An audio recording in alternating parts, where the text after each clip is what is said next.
Kali ini saya akan membahas kenapa kita semua perlu menjaga kesehatan mikrobiom terutama dalam kaitannya dengan central nervous system inflammatory disease.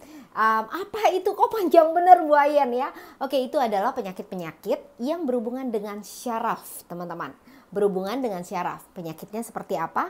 Autism dan spektrumnya, teman-teman, karena ini besar sekali ya, spektrum autism ini, ADD, ADHD dan lain sebagainya ya, teman-teman. Terus kemudian Alzheimer.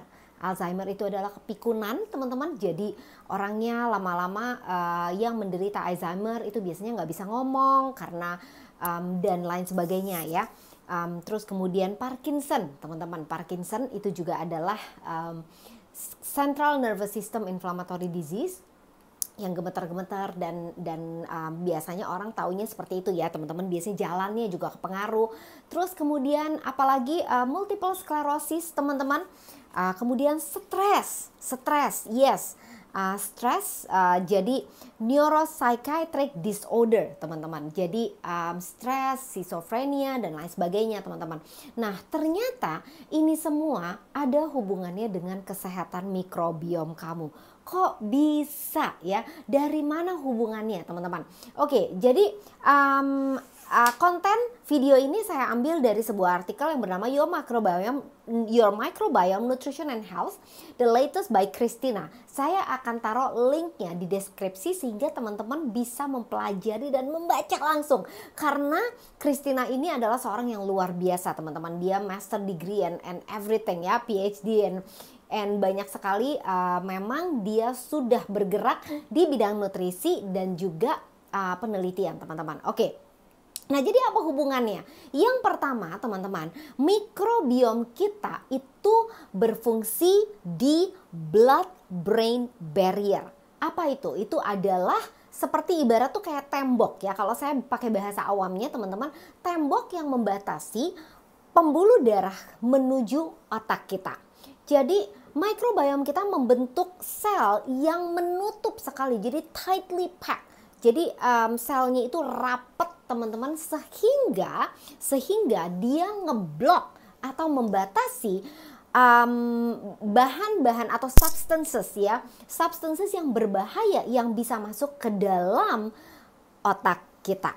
Jadi ibarat kayak tembok ya, teman-teman ya. Jadi pembuluh darah menuju otak kita itu ditembokin, temboknya kuat banget jadi nggak ada musuh bisa masuk. Nah itu ya. Jadi itu pakai bahasa perangnya, teman-teman. Oke. Nah jadi dengan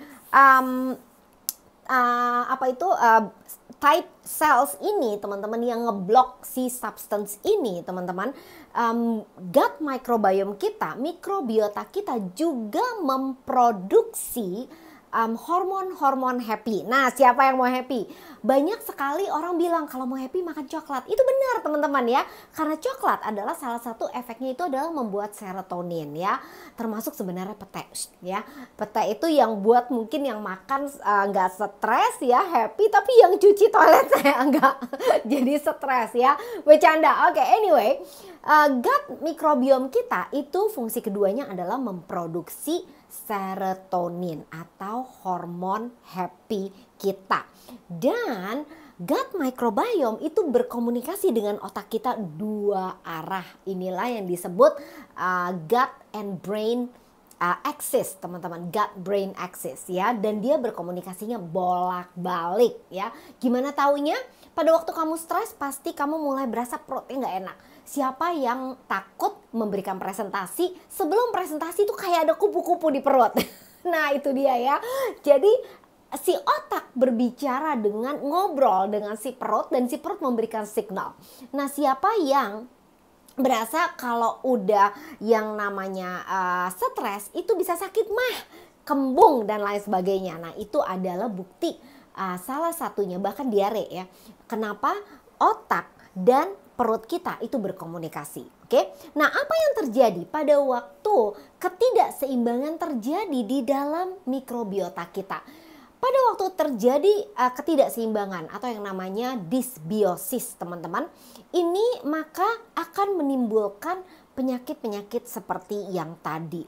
Karena tembok yang tadi itu loh teman-teman ya, the blood brain barrier itu menjadi bocor ya, menjadi bocor alias permeability-nya menjadi tidak bagus. Artinya itu bisa ngeresep ya, ngerembes.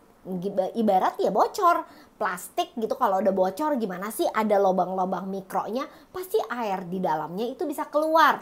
Nah itulah yang terjadi teman-teman, sehingga dari bocor ini itu dia menyebabkan inflamasi di pusat saraf kita. Nah, inflamasi yang berkesinambungan ini terus-menerus terjadi di sentral saraf kita, teman-teman. Ini menyebabkan penyakit-penyakit dari central nervous system atau pusat saraf kita yang tadi, teman-teman. Sehingga lama-lama istilahnya rusak ya. Nah, bukan cuman itu loh teman-teman ya. Dan dengan inflamasi ini dia juga men-trigger satu proses yang namanya kematian sel, teman-teman ya. Saya nggak perlu kasih istilah medicalnya teman-teman, tapi dia memberikan pro-inflammatory signal. Jadi signal-signal, tanda-tanda oi gitu ya, kayak alarm yang membawa inflamasi atau peradangan. Jadi ibaratnya tuh sel-sel kita itu menjadi rusak dan menjadi menjadi mati, teman-teman. Ih, ngeri ya teman-teman ya. Nah makanya teman-teman, ini adalah satu calling buat teman-teman menjaga kesehatan mikrobiom kamu. Gimana caranya? Sederhana kok, ikuti aja video-video yang saya udah buat teman-teman, dengan variasi sayur kamu, dengan age lock reset teman-teman ya. Itu penting banget untuk menjaga kesehatan mikrobiom kamu. Not as hard yang seperti kita pikirkan teman-teman. Yes, tapi butuh sedikit usaha kita. Oke? So buat teman-teman yang pengen konsultasi mengenai permasalahan kamu, atau kamu kenal dengan orang-orang yang mengalami masalah dengan central nervous system inflammatory disease ini, teman-teman, penyakit inflamasi dari pusat saraf, kamu bisa klik link di bawah ini untuk memperbaiki pola hidup kamu dan juga tentu saja kesehatan kamu. Oke? Sampai jumpa di chat. Bye-bye.